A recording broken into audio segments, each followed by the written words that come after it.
राधे राधे आप सभी को। आज मैं आपको कार्तिक महात्म्य के 10वें अध्याय की कथा सुनाऊंगी।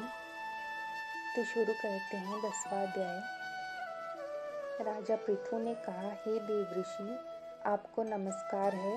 अब कृपा कर आप ये कहिए कि जिस समय भगवान शंकर ने माथे का तेज क्षीर सागर में डाल दिया उस समय क्या हुआ। नारद जी के कहा, हे राजन, जब शंकर जी ने तेज क्षीर सागर में डाल दिया तो वे शीघ्र ही बालक होकर गंगा सागर के संगम पर बैठकर संसार को भय देने वाला रुदन करने लगा। उसके रुदन से समस्त संसार व्याकुल हो उठा। लोकपालों के मन में भी व्याकुलता हुई।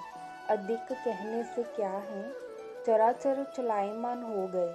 शंकर सुवन के रुदन से ब्रह्मांड व्याकुल हो गए। समस्त देवता और ऋषि मुनि व्याकुल होकर लोक पितामह ब्रह्मा जी की शरण में गए और सब ने मिलकर ब्रह्मा जी को प्रणाम किया और स्तुति की। फिर कहा, हे पितामह, ये बड़ा भयंकर समय आया है, उसका नाश कीजिए। देवताओं की ये बात सुनकर ब्रह्मा जी सत्यलोक से उस बालक को देखने के लिए समुद्र तट पर आए। समुद्र से ब्रह्मा जी को आता देख उन्हें प्रणाम किया और बालक को उठाकर उनकी गोद में दे दिया। तब विस्मित होकर ब्रह्मा जी ने पूछा, हे सागर, तुम शीघ्र बताओ कि ये बालक किसका है। तब समुद्र ने कहा, हे प्रभु, ये तो मैं नहीं जानता, किंतु मुझे इतना अवश्य ज्ञात है कि ये गंगा सागर के संगम पर प्रकट हुआ है। अतः आप इस बालक का जाति कर्म आदि संस्कार कीजिए। इसका जातक फल बताइए। नारद जी कहते हैं कि इधर को सागर ब्रह्मा जी से ऐसे कह रहा था, उधर सागर पुत्र ब्रह्मा जी के गले में हाथ डालकर बार बार उनको आकर्षण कर रहा था। तब तो उसने ब्रह्मा जी का गला जोर से पकड़ा कि वे पीड़ित हो नेत्रों से आंसू डालने लगे। किसी प्रकार उन्होंने अपने दोनों हाथों से जोर लगाकर गला छुड़ाया और सागर से कहा, सुनो, मैं तुम्हारे पुत्र का जातक फल कहता हूँ। मेरी आंखों से जो जल निकलता है, इस कारण इसका नाम जलंधर होगा।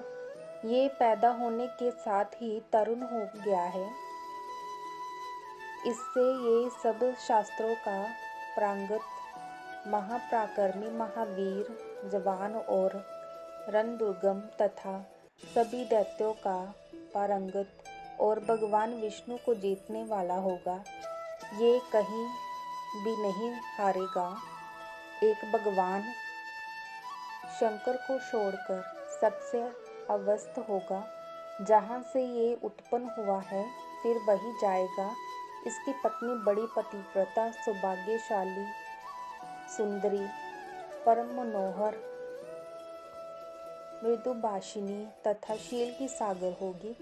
नारद जी ने कहा, हे राजन, सागर से ये कहकर ब्रह्मा जी ने शुक्राचार्य को बुलाकर बालक का राज्याभिषेक कराया।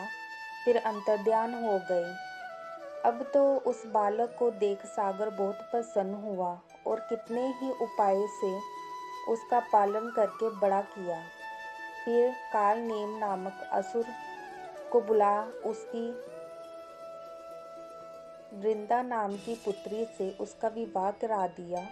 अब शुक्राचार्य के प्रभाव से वह दैत्यों पर राज्य करने लगा। राधे राधे। कार्तिक मास महात्म्य की 11वें अध्याय की कथा सुनने के लिए हमारे चैनल को सब्सक्राइब कीजिए। धन्यवाद।